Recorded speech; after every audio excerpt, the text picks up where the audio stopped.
Good morning dear student. आज हम refraction of light के एनसीईआरटी प्रॉब्लम्स करेंगे। इसमें रिफ्रैक्शन ऑफ लाइट की हम थ्योरी पढ़ चुके हैं। अब इसकी एनसीईआरटी प्रॉब्लम्स बचती हैं, वो हम यहाँ डिस्कस करेंगे। यहाँ केवल मैं उन प्रॉब्लम्स का सॉल्यूशन करूँगा। स्टेटमेंट जो है वो आप अपनी एनसीईआरटी बुक से देखेंगे कि सॉल्यूशन की जो स्टेटमेंट है वो क्या है, क्वेश्चन क्या था, मैं यहां सिर्फ आंसर लिखूंगा। सो एनसीईआरटी प्रॉब्लम्स जो थी वो रिफ्लेक्शन और रिफ्रैक्शन दोनों की एक ही साथ थी, जिसमें से हमने जो रिफ्लेक्शन की थी वो मैं करा चुका हूं। रिफ्रैक्शन की बात करते हैं। जो जो प्रॉब्लम्स बची हुई थी, जो हमने छोड़ दी थी वहां पे, वो रिफ्रैक्शन पे थी। रिफ्रैक्शन की थ्योरी हम कर चुके हैं, तो आज इनकी जो बची हुई प्रॉब्लम्स है वो करेंगे। पहली प्रॉब्लम है, which one of the following materials can not be used to make a lens. ये हमारे पास चार मटेरियल्स दिए हुए हैं और पूछता है इन चार में से कौन सा हम लेंस बनाने के लिए यूज नहीं कर सकते। पहला है वाटर। वाटर को हम लेंस बनाने में यूज कर सकते हैं क्योंकि वाटर ट्रांसपेरेंट होता है, लेंस भी हमें ट्रांसपेरेंट ही चाहिए। बी है ग्लास। ग्लास का तो हम मान के ही चले थे कि लेंस ग्लास का बना हुआ है, तो वो भी हम लेंस, उससे भी हम लेंस बना सकते हैं। सी है एयर। एयर में से भी लाइट रिफ्लेक्ट हो सकती है, एक जगह से दूसरे जगह पे जा सकती है। एयर ट्रांसपेरेंट होती है, तो हम एयर से भी लेंस को बना सकते हैं। ऑप्शन डी है क्ले। क्ले जो होती है बच्चों, वो ट्रांसपेरेंट नहीं होती, और वो ट्रांसपेरेंट नहीं होती तो हम वहां से लाइट को रिफ्लेक्ट नहीं करा सकते, इसीलिए लेंस को हम क्ले से नहीं बना सकते हैं। लेंस कभी भी क्ले से नहीं बनेगा। तो इसका जो आंसर आएगा फर्स्ट का, उसका आंसर है ऑप्शन डी, और ऑप्शन डी कहता है क्ले। तो क्ले कभी भी लेंस बनाने में यूज नहीं होगी। उसके बाद क्वेश्चन नंबर 2 रिफ्लेक्शन से है, जो करा दिया है। क्वेश्चन नंबर 3 देखिए।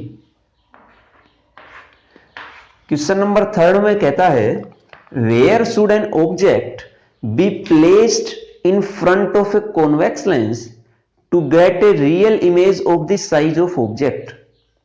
हमें कॉन्वेक्स लेंस है और उस कॉन्वेक्स लेंस से ऑब्जेक्ट कितने डिस्टेंस पे रखें, कहां रखें कि जो इमेज बने वो रियल बने, और इमेज का साइज ऑब्जेक्ट के साइज जितना होना चाहिए।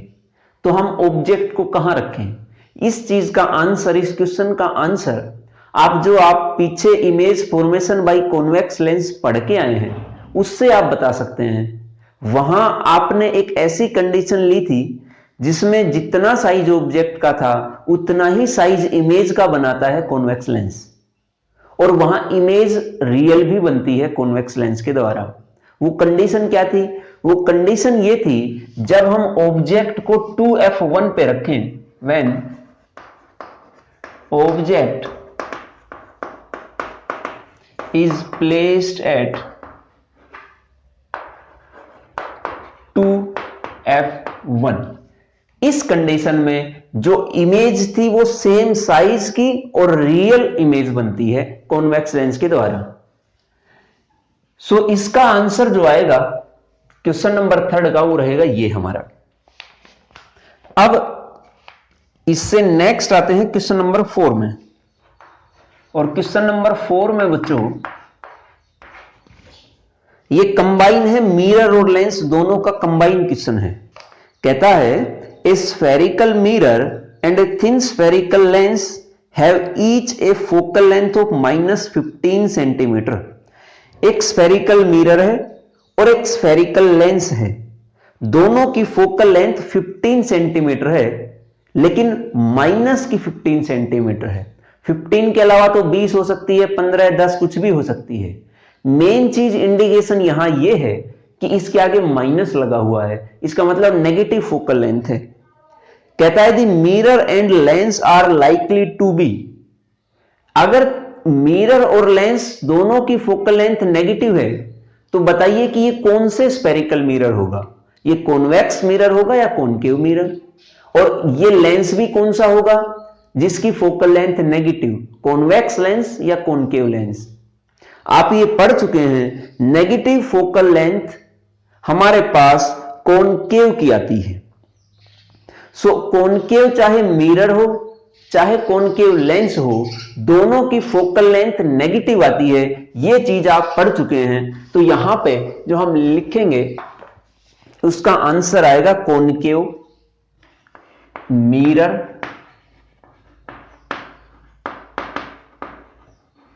And concave lens. मतलब जहां कॉनकेव आपको दिख जाए, फिर वो चाहे लेंस के लिए हो चाहे वो मिरर के लिए हो, आप उस फोकल लेंथ को नेगेटिव मान के चलेंगे, क्योंकि इन दोनों की फोकल लेंथ नेगेटिव होती है। और जहां कॉन्वेक्स दिख जाए, वो चाहे कॉन्वेक्स मिरर हो चाहे कॉन्वेक्स लेंस हो, इन दोनों की फोकल लेंथ पॉजिटिव होगी। सो इसका आंसर आएगा concave, mirror and convex lens. उसके बाद क्वेश्चन नंबर 5 हम कर चुके हैं। क्वेश्चन नंबर 6 आप खुद करेंगे। ये रिफ्रैक्शन से ही है और इसने पूछ रखा है कि स्मॉल लेटर्स को जब हम पढ़ते हैं डिक्शनरी में, तो उन स्मॉल लेटर्स को पढ़ने के लिए हमें कौन सा लेंस यूज करना चाहिए, कॉन्वेक्स या कॉनकेव। इसका आंसर आप खुद देखेंगे। उसके बाद क्वेश्चन नंबर 9। क्वेश्चन नंबर 9 जो है वो रिफ्रैक्शन पे है, मतलब यहां लेंस की बात करेंगे, लेकिन एग्जैक्टली ऐसा ही क्वेश्चन हम मिरर अज्यूम करके कर चुके हैं। क्वेश्चन क्या है हमारा? क्वेश्चन नंबर 9 कहता है 1/2 of a convex lens is covered with A black pepper. चलो पहले मैं आपके पास एक इमेज फॉर्मेशन करते हैं। हम एक कॉन्वेक्स लेंस है, ये इसका प्रिंसिपल एक्सिस, और ये जो बनेगा बच्चों वो ऑप्टिकल सेंटर। यहां F1, यहां 2F1। ऑब्जेक्ट को हमने 2F1 पे रखा। जब ऑब्जेक्ट को 2F1 पे रखेंगे तो जो इमेज बनेगी वो आप जो 6 केसेस पढ़ के आए हैं उनमें से एक केस ये भी था, और इसमें जब ऑब्जेक्ट 2F1 पे रखा है तो इमेज भी 2F2 पे बनेगी।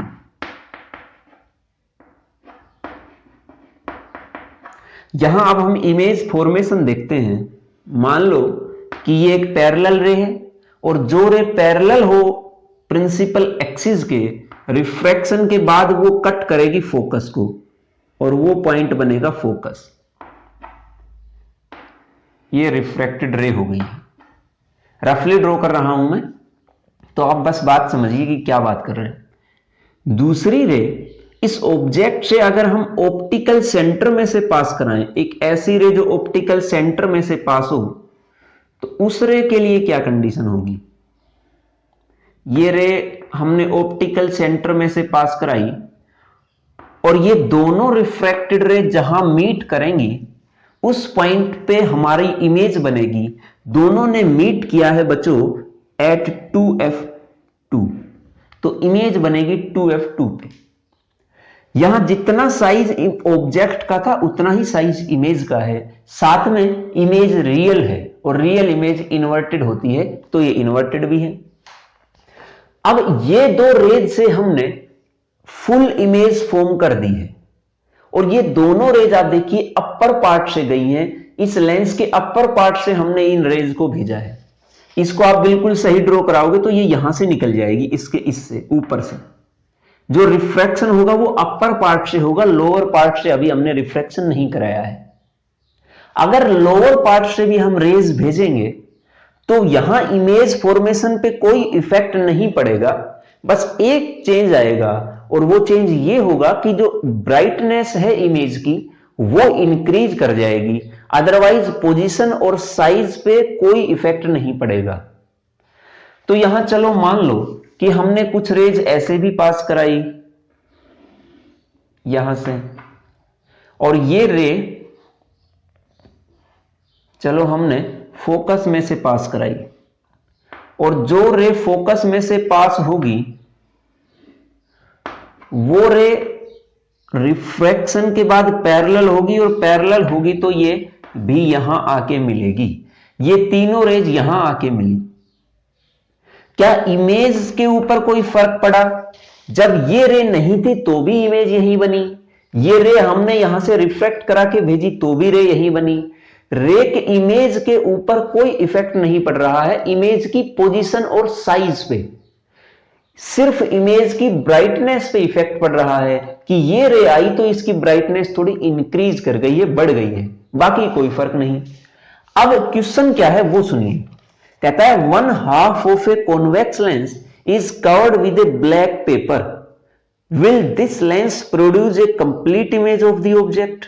Verify your answer experimentally, explain the observation.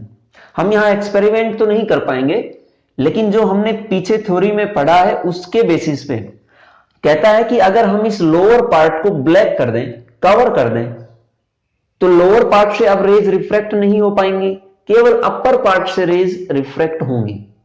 तो जो अपर पार्ट से रेज जाएंगी केवल वही इमेज बना पाएंगी। कहता है अगर आधे लेंस को ब्लैक कर दें तो क्या ऑब्जेक्ट की कंप्लीट इमेज बनाएगा लेंस? आप देखिए, जब यहां से रेज जा ही नहीं रही थी, इसका मतलब ये हाफ ब्लैक भी है, ब्लैक के ही बराबर था। और जब ये हाफ ब्लैक के बराबर था तो आप देखिए जो फुल इमेज थी वो तो अपर पार्ट से ये दो रेज गई, इन्होंने ही बना दी थी। लोअर पार्ट का तो हमने यूज ही नहीं किया, और यूज किया भी तो क्या फर्क पड़ा? सिर्फ ब्राइटनेस इंक्रीज हुई, साइज और पोजीशन पे तो कोई इफेक्ट हुआ ही नहीं। फुल इमेज पहले भी इन दो रे ने बना रखी थी, ये तीसरी आई तो भी फुल रे उतनी ही रही इमेज, इमेज के साइज पे कोई इफेक्ट नहीं आया है। तो अगर हम इस आधे लेंस को ब्लैक कर दें तो यहां जो अपर लेंस बचा हुआ है, आधा जो लेंस बचा है ऊपर की तरफ, वो इस ऑब्जेक्ट की फुल ही इमेज बनाएगा, और जिस पोजीशन पे होनी चाहिए उसी पे बनाएगा, सेम साइज की बनाएगा। बस इफेक्ट ये होगा कि यहां पे ब्राइटनेस थोड़ी कम होगी। भाई पहले रेज के लिए इतना ज्यादा पोर्शन था तो ज्यादा रेज गई तो ब्राइटनेस ज्यादा हुई, ज्यादा लाइट गई, तो फिर इतना ही पोर्शन हमने छोड़ा तो कम पोर्शन छोड़ा तो कम रेज जाएंगी, कम रेज जाएंगी तो ब्राइटनेस थोड़ी कम होगी। ये इसका आंसर है क्वेश्चन नंबर 9। अब आता है क्वेश्चन नंबर 10। क्वेश्चन नंबर 10 में कहता है an object 5 centimetre in length is held 25 centimeter away from a converging lens of focal length 10 centimeter। एक ऑब्जेक्ट है जिसकी लेंथ है हमारे पास, मतलब हाइट है ऑब्जेक्ट की 5 सेंटीमीटर, ऑब्जेक्ट की डिस्टेंस है कन्वर्जिंग लेंस से 25 centimetre. Object distance from the lens, this is 25 centimetre. कौन से लेंस से? कन्वर्जिंग लेंस से। कन्वर्जिंग कौन सा होता है, कॉन्वेक्स या कॉनकेव? कन्वर्जिंग होता है कॉन्वेक्स। सो कॉन्वेक्स लेंस के केस में जो डिस्टेंस है ऑब्जेक्ट की वो 25 सेंटीमीटर। ऑब्जेक्ट हमेशा लेंस से लेफ्ट हैंड साइड की तरफ रहेगा। आप देखिए ये ऑब्जेक्ट हमने लेफ्ट हैंड साइड की तरफ रखा, और लेफ्ट हैंड साइड में साइन कन्वेंशन जब यूज करें तो नेगेटिव साइन आएगा, तो हमने -25 सेंटीमीटर यूज किया। ये चाहे कॉन्वेक्स होता है या कॉनकेव, यू हमेशा नेगेटिव आता।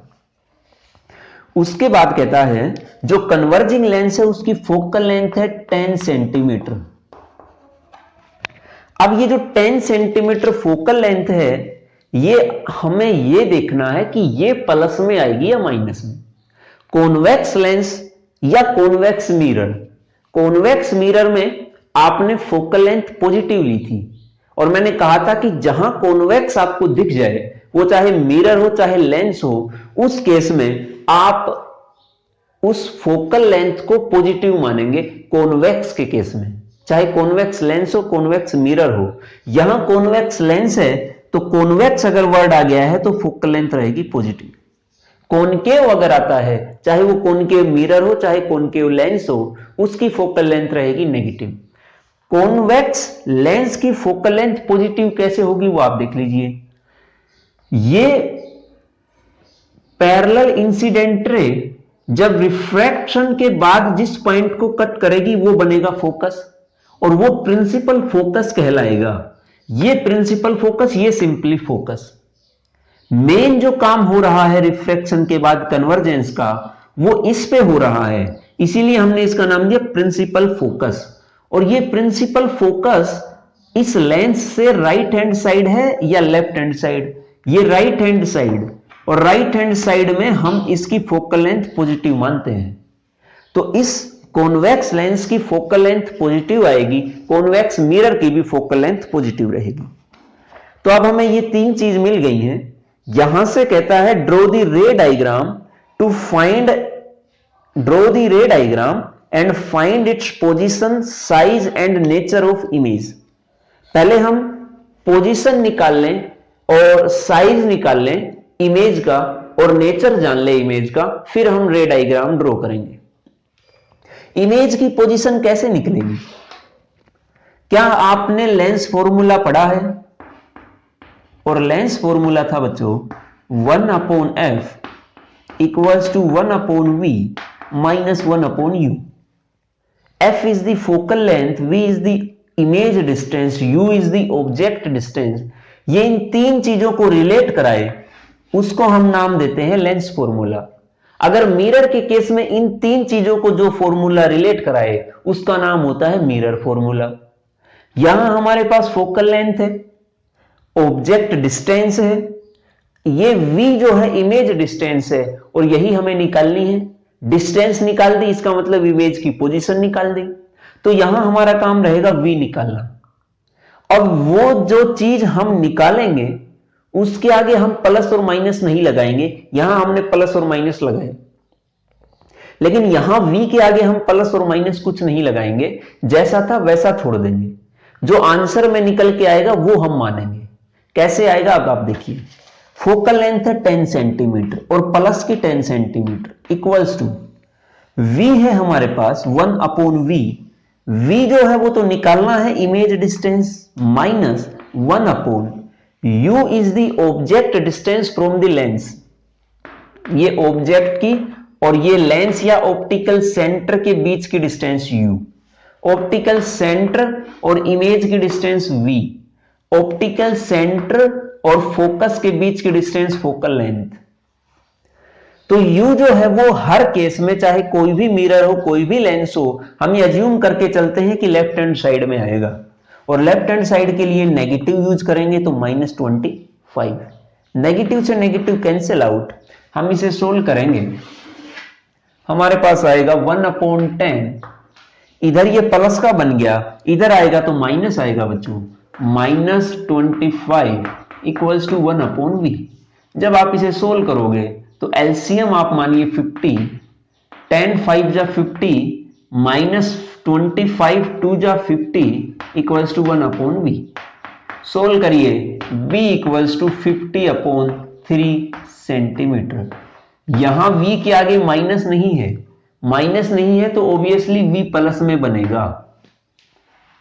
तो कॉन्वेक्स लेंस के केस में जब हमने ऑब्जेक्ट को रखा 25 सेंटीमीटर पे, इमेज आई 50/3 सेंटीमीटर पे। अगर इसको डिवाइड करेंगे तो ये आएगा 16.67 सेंटीमीटर, और ये प्लस का है, इसे ध्यान रखिए।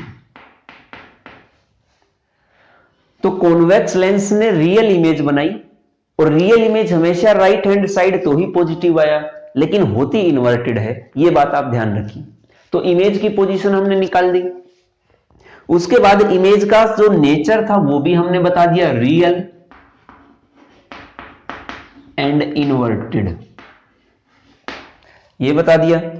उसके बाद कहता है find the size of image. हमें इमेज का साइज भी निकालना है कि कितनी बड़ी है कितनी छोटी है, हाइट निकालनी है। हाइट निकालने के लिए हम मैग्निफिकेशन यूज करेंगे बच्चों, और मैग्निफिकेशन जो होती है linear magnification, that is equals to height of image to the height of object equals to v/u। ये फॉर्मूला आपने लीनियर मैग्निफिकेशन का पढ़ रखा है, और इस फॉर्मूले की मदद से हम यहां पे ये जो हाइट ऑफ इमेज है वो निकालेंगे। क्या इसमें आपको हाइट ऑफ ऑब्जेक्ट पता है? पता है, v भी पता है जो निकाल लिया है, u भी पता है, ये निकालना है तो ये तो निकल ही जाएगा। Height of image equals to height of object into v upon u, ये हो गया। अब यहां पे हाइट ऑफ ऑब्जेक्ट वो कितनी है, वो दे रखी है 5 सेंटीमीटर, लेकिन प्लस का लेंगे या माइनस का। ऑब्जेक्ट हमेशा एक तो रहेगा लेफ्ट हैंड साइड में, दूसरा ऑब्जेक्ट हमेशा अपवर्ड डायरेक्शन में रखा होगा। मतलब देखिए इस प्रिंसिपल एक्सिस से अपवर्ड डायरेक्शन में रखा है ऑब्जेक्ट, तो ऑब्जेक्ट हमेशा अपवर्ड डायरेक्शन में होने के कारण पॉजिटिव रहेगा, क्योंकि हमने बताया था जो साइन कन्वेंशन अपवर्ड डायरेक्शन में होंगे वो पॉजिटिव, जो डाउनवर्ड डायरेक्शन में वो नेगेटिव। रियल इमेज बन रही है, रियल इमेज इन्वर्टेड होती है, इन्वर्टेड होती है इसका मतलब प्रिंसिपल एक्सिस से डाउनवर्ड डायरेक्शन में होगी, तो हाइट ऑफ इमेज नेगेटिव आनी चाहिए। हम देखेंगे आंसर भी नेगेटिव में ही आएगा, अगर पॉजिटिव आया तो गलत होगा। देखिए कैसे, हाइट ऑफ ऑब्जेक्ट कितनी है +5, डिस्टेंस ऑफ इमेज कितनी है 50/3 इंटू यू कितना है -25। ये 25 2 जा 50, ये बन गया 10/3 और साथ में माइनस भी था तो ये माइनस का साइन। जब आप इसे solve 3.33 centimetre, this is the height of image. और यहां पे ये नेगेटिव साइन था, इसका मतलब यहां भी माइनस लगाएंगे, और माइनस आया इसका मतलब जो ऑब्जेक्ट रखा था वो तो अपवर्ड डायरेक्शन में था, इमेज के आगे नेगेटिव आया, इसका मतलब इमेज की हाइट डाउनवर्ड डायरेक्शन में है, तो इमेज हमारे पास इन्वर्टेड बन रही है। ये था हमारा क्वेश्चन नंबर 10। अच्छा, इसमें डायग्राम और पूछा है इसने। जब हम डायग्राम ड्रॉ करेंगे तो डायग्राम में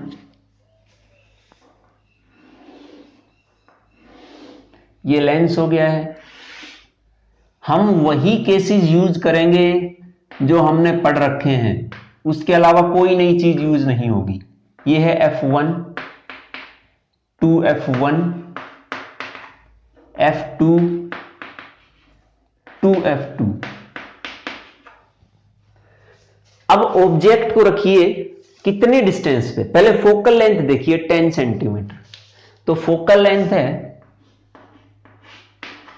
10 सेंटीमीटर, ये भी फोकल लेंथ कितनी 10 सेंटीमीटर, क्योंकि ये जो रेडियाई है इन दोनों कर्व सरफेसेस की वो सेम है, ये दोनों सेम सरफेसेस सेम साइज की हैं, तो इनकी फोकल लेंथ और सेंटर ऑफ कर्वेचर मतलब 2f2 और 2f1 सेम डिस्टेंस पे होंगे। जितने डिस्टेंस पे ये उतने ही डिस्टेंस पे ये। फोकल लेंथ 10 सेंटीमीटर, 2f1 कितने पे पाएगा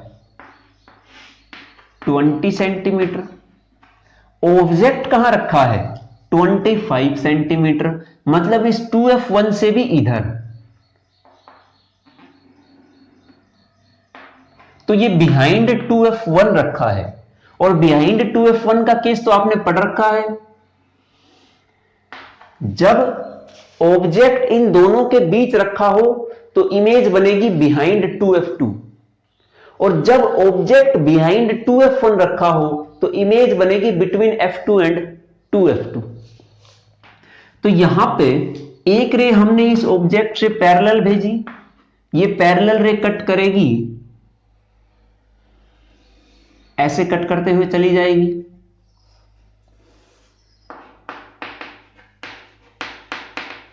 ये आपकी रिफ्रैक्टेड रे।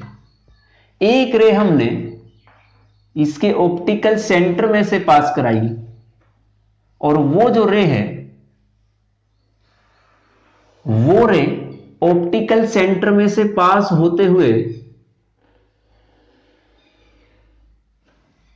यहां पे जाएगी, और जहां ये दोनों रिफ्रैक्टेड रे मीट करें आपस में, उस पॉइंट पे हमारे पास इमेज फॉर्मेशन होगी। आप देखिए जब बिहाइंड 2f1 था तो इमेज बनी बिटवीन f2 एंड 2f2, और ये इमेज ऑब्जेक्ट के साइज से छोटी है, ये चीज तो हमने पढ़ी ली थी, हमने निकाल भी ली है। इमेज की हाइट है 3.3 सेंटीमीटर और ऑब्जेक्ट की हाइट है 5 सेंटीमीटर, तो 5 से छोटा ही है 3.3, तो यहां हाइट इमेज की छोटी आएगी, ऑब्जेक्ट की ज्यादा। क्वेश्चन नंबर 11, क्वेश्चन नंबर 11 बिल्कुल एग्जैक्टली ऐसा ही है जैसा हमने किया है यहां पे। तो ये क्वेश्चन आप खुद करेंगे, बस फर्क इतना है कि यहां हमने कॉन्वेक्स लेंस लिया है, इस क्वेश्चन नंबर 11 में कॉनकेव लेंस हमें यूज करना है, इतना ही डिफरेंस है, बाकी सब चीजें सेम है। उसके बाद ये 14, 15 हम कर चुके हैं, क्वेश्चन नंबर 16 पे चलते हैं।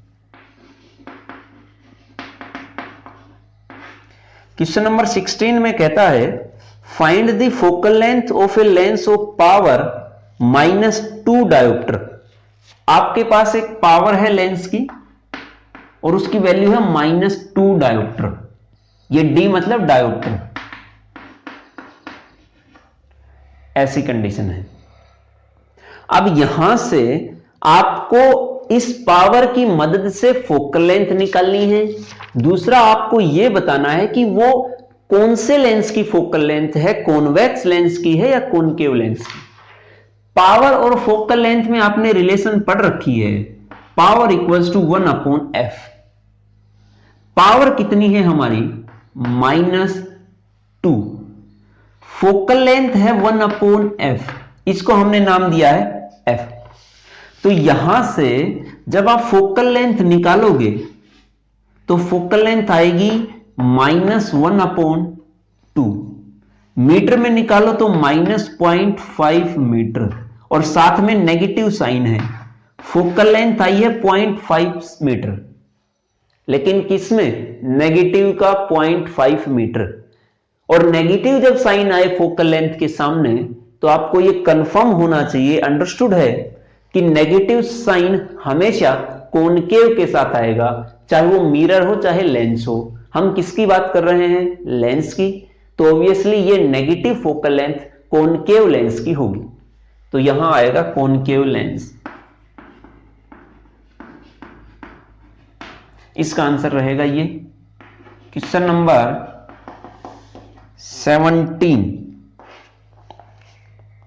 17 है doctor has prescribed a corrective lens of power 1.5 dioptre, find the focal length of lens, is the prescribed lens diverging और कन्वर्जिंग। एक डॉक्टर ने एक लेंस लगाया जिसकी पावर हमारे पास 1.5 डायोप्टर है, पावर है उस लेंस की प्लस 1.5 डायोप्टर। कहता है फोकल लेंथ निकालिए लेंस की और यह भी बताइए कि यह कन्वर्जिंग लेंस है या डाइवर्जिंग लेंस। फिर से यह फॉर्मूला यूज करेंगे, P equals to 1/f, power है 1.5, फोकल लेंथ है 1/f। अगर f निकाल लें तो 1/1.5 that is equals to, point हटाएंगे तो बनेगा 10/15, 5 2 जा 10, 5 3 जा 15, 2/3, और ये आई है मीटर में। ये जो फोकल लेंथ आई पावर प्लस में थी, फोकल लेंथ भी किस में आई, प्लस में। यहां पावर नेगेटिव थी, फोकल लेंथ भी किस में आई, नेगेटिव में। तो हम पहले ही देख के डायरेक्ट पावर को देखकर ही ये बता सकते हैं कि लेंस कौन सा होगा। ये फोकल लेंथ हमने निकाल ली, अब ये भी पूछा है कि कन्वर्जिंग लेंस की है या डाइवर्जिंग लेंस की। कन्वर्जिंग लेंस होता है कॉन्वेक्स लेंस और डाइवर्जिंग होता है कॉनकेव लेंस। यहां कॉन्वेक्स लेंस की फोकल लेंथ पॉजिटिव आती है, इसका मतलब ये भी पॉजिटिव, तो ये जो फोकल लेंथ आई ये कॉन्वेक्स लेंस की है और कॉन्वेक्स लेंस होता है कन्वर्जिंग लेंस। इसका मतलब ये कन्वर्जिंग लेंस की फोकल लेंथ हमारे पास आएगी। ये थी हमारी एनसीईआरटी प्रॉब्लम्स। अब इनको आप करिए और थ्योरी करिए और अपने नोट्स साथ साथ तैयार करते रहिए। So thank you.